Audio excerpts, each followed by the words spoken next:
With the same time मुझे लगता है कि हमारे यहाँ पे मुकद्दस गाय बना दी जाती हैं कि उसके ऊपर बात नहीं की जा सकती। ये जब तक हम इससे बाहर नहीं आएंगे, मुकद्दस गाय के मुतालिक बात नहीं करेंगे या इसको खत्म नहीं करेंगे, हम लोग इंप्रूव नहीं कर सकते। मुझे लगता है हमने इसी में एक मुकद्दस गाय बाबर आजम की कप्तानी बना के हमारे सामने आ गई है कि लगातार तीसरे बड़े मैच के अंदर उनकी कप्तानी के फ्लॉज नजर आ रहे हैं और हम ये कहते हैं बाद में कि जी 32 साल की उम्र में वो सीख जाएगा। नहीं भाई, सीखना नहीं है, आपने यहाँ जिम्मेदारी लेनी है। नहीं, अगर डिलीवर नहीं हुआ तो जिम्मेदारी लेनी है। आप ये नहीं कह सकते कि जी मैं सीख रहा हूँ। लास्ट वर्ल्ड कप जो सेमीफाइनल हारे उसमें भी इशू जो है वो कप्तानी और यूजेज ऑफ द बॉलर्स जो थी वो गलत हुई। आज के मैच के अंदर जब 7 से लेके 11 ओवर तक they were searching for even 4 run in over, आपने वहां पे अपने ये वाले ओवर क्यों नहीं फिनिश करवाया? आप इतने बड़े मैग्नीट्यूड ऑफ द गेम के अंदर अपनी इतनी बड़ी गलती कैसे कर सकते हैं कि आप अपना वो बॉलर जो फंसा हुआ है उसको एंड में लेके आ रहे हैं और फिर जो उसका अपना रोल है लेफ्ट आर्म स्पिन, वो लेफ्ट आर्म स्पिन करके यार 3 छक्के खा ले, वो सडनली किसने उसको कह दिया कि सीम अप करके तो मीडियम पेसर बन जा। तो to me we given it away. वो मैच जो हम जीत सकते थे, एक बड़ा मैच जिसके लिए हम सब लोग इंतजार कर रहे थे, दुनिया इंतजार कर रही थी, हमारे हाथ में आया मैच। लेकिन अगेन एक गलत फैसला जहां से भी शुरू हुआ, जिसने भी इसको कंटिन्यू किया वो जिम्मेदारी ले इस बात की। इसलिए मैं ऐड करूं, देखें छठा बॉलर तब खेले जब हमें ये समझ आए कि हमने किसी को ग्रांटेड अपॉर्चुनिटीज नहीं देनी। ये जगह है परफॉर्मर की, एक आप अर्न करके आते हैं। मैं इसमें हर प्लेयर हमारा, हम उनसे बहुत प्यार करते हैं, हम चाहते हैं कि वो बड़ा परफॉर्म करे।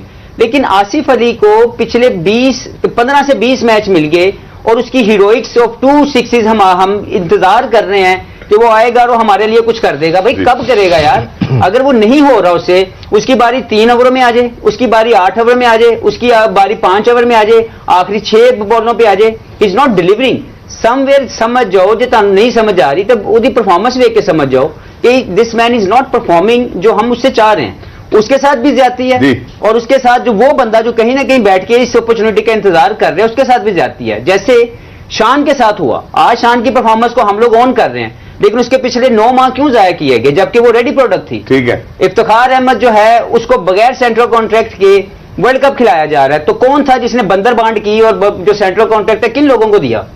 मैं इस बात पे कॉन्फिडेंस है जो आप किसी भी प्लेयर से जब ले लेते हैं तो उसको देने, जब हम उसने परफॉर्म किया हम बल्ले बल्ले कर रहे हैं जी क्या बात है जी, इफ्तिखार ने ये कर दिया। लेकिन imagine a guy is not been given a central contract and he is playing a World Cup, then why you given a central contract to those guys?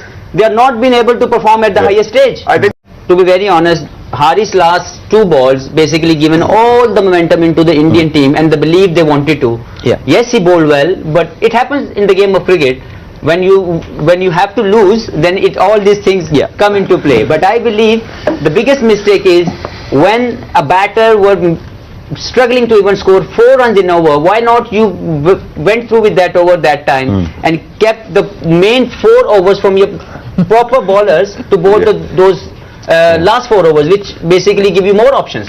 Even if it's a 35 runs in 4 overs, we will take it. And the opportunity was there when they can score 180 because Iftikhar given them momentum, which we always talk about. Like in a game of T20, you need to gain a momentum and then maintain it.